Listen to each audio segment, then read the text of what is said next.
Who decides price on an item or a service, and then who decides value? In a socialist economy, which is the direction we're moving, there's a lot of young people who are socialists. There's a lot of politicians who are socialist light because they like to hand out money. But if you're to really dig down and answer the question, who decides price? Who decides value? When you go to buy something or not buy something, there's normally a value you associate with that thing. Maybe it's too expensive, that's why you don't buy it. Maybe you don't want it. And yet, people are constantly trying to change market forces, which is in aggregate, everyone around the economy deciding what the price is because they either value it or they do not. And they're trying to pretend like we can just impugn value through legislation, whether it comes to college loans, whether it comes to green energy. If green energy worked, think about this, if green energy was better, denser, cheaper, why wouldn't the free market pursue it? Because in the same vein, a lot of people in that camp, green energy camp, college loan repayment camp, whatever, they think companies are generally exploitative. They care about money and the bottom line, which I won't disagree with them on. A corporation is a money making venture, right? If you're an employee, the purpose of an employee is to make them more money than you cost them. Otherwise, it's a charity, it's not cosmic. So if you go into a company and you say, hey, last company I worked at, I made them $1 million, I only cost them 100,000. If these corporations are so greedy and then you have bargaining power, right? Because you made your last corporation $900,000 more than you cost them. But a lot of people look at corporations and you as an employee, and they just look at you as a pawn, which could be the case. But that's maybe because you don't make them that much money. And in reality, if you're looking to be less replaceable, the more money you can make them. This is why salespeople have such a bargaining chip. A lot of times they work on commission, and good salesmen can crush it on commission. But my point is, why wouldn't these corporations hire you if you make them more money than you cost them? But a lot of times, what's happening with these college loans, like people think, I have a PhD in German polka history or something that the market does not find value in.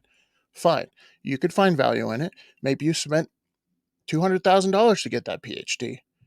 But if the market, meaning in aggregate, all the people around you, don't find value, do not want to exchange their time, labor, energy, and effort, aka their money, for that skill set, you think society's the problem, not you. And I would agree with a lot of people today that think this there's some exploitation happening, but it's not because of free market capitalism. The reason it is because we have a money printer that misallocates resources. We have a government who doesn't have to think about how you spend your money versus how you spend other people's money. Applies to everyone, including myself. You spend other people's money different than you spend your own. That is the government. Now imagine you're not even spending other people's money. You're spending their grandchildren's money, people that don't even exist. You're buying things using debt.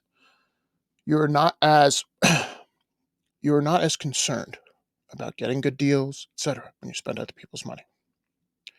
So the reason the economy is so distorted, the fact that debt, that you can even go into debt, $160,000 to get a German polka history degree, is because we have a money printer. We have Big Daddy government who promises corporations who give out loans for education, you can never bankrupt on it. That's inherently exploitative. That's not the free market. Who did that? The government. Now, I want to take the reason this came up. I want to take a look at this gal. Listen to what she has to say. Let's see here. To the absolute dingbat that tried to comment that the reason why I have $166,000 in student loan debt and like another $20,000 in credit card debt and make $42,000 a year is because it's a skill-based issue? Are you telling me that 51% of the US public make $35,000 or less a year because they don't have skills? That's fucking propaganda. Like, what? I don't know if you're an op who's paid. Okay, real quick, I'm going to pause her here. If we're, is it because they don't have skills or because they don't have marketable skills? Marketable, because it's really not. Um, this is something all young people should know. It is not the skill. Like people who dig ditches, do manual labor, work way harder than a lot of people who make $500,000 a year. When we're talking about difficulty of work, that is way more difficult. It's the ability to replace you. It's the ability to replace you. And a lot of people in this generation thought the more education I have, the more employable I'm going to be. And a lot of people thought this because that's what their parents told them, because it was true during their parents' generation. It's not true anymore. Colleges, in an effort to make profit, opened up degree programs like German polka history that no one cares about. It's not marketable. Um, and if you think getting a doctorate in that will make you more employable, give you more skills, and what I would ask this gal. Um, I have a drawing. Let's just say I have an artistic skill, drawing, what have you. If I am working in Amazon at a fulfillment center, that's a skill I have, art, but it doesn't matter for that job. So you got to think about, okay, if I have this skill, how do I market it? How do I make it more valuable to the market itself? Because often people, again, companies don't pay you for your skill set. They pay you for the job they're paying you for, and does it make them more to employ you than it costs them? It's not cosmic. And to a certain extent, your education doesn't matter. It really doesn't. Because if you have a PhD and no skills in the job you're applying for, who cares? The PhD doesn't matter. To say shit like that, but I need you to understand that the existence of billionaires is dependent upon exploitation that is existing nationwide and obviously transnationally and globally. You're fucking wrong. That doesn't stand up to any evidence. It's ridiculous that you think that. It's ridiculous that you believe that anyone, no matter what amount of skills they have, isn't worthy of basic things that they need to survive like a fucking house. It's ableist as shit also. Do better. Oh, that laugh is rough. They aren't. I always like to take it back to the agricultural age or subsistence farming. Girls like this, okay, people like this, or I guess she's a they them, theirs. In subsistence farming, when everyone had their own farm, had to build their own house, was their life better or worse than ours today when it comes to creature comforts, right? And when I say creature comforts, I mean like living past 30, having indoor plumbing and heat, and not having to worry about safety. So there's a lot of benefits to today. And yes, there are some certain exploitative things in our economy. I don't think you can get rid of those. But the market, meaning the free market, always pushes towards efficiency, making more money, making things cheaper, better, cheaper, faster, etc. Because that's competition. That's what competition does. If you can make something better, cheaper, faster than your competition, you're probably going to sell more of that widget. Now, what distorts that, what creates monopolies and these billionaires who have competitive moats around them, is the government. Is the government. Let me give you an example. So, a company like Microsoft. A company like Uber, companies that have a competitive moat because they're so huge, it's very hard to compete with them.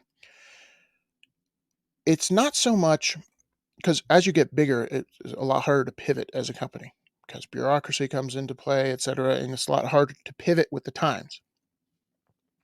That's a good thing for small businesses, right? They can come into the market, they're more agile, they can pivot, they have lower costs, all that. That's great for competition.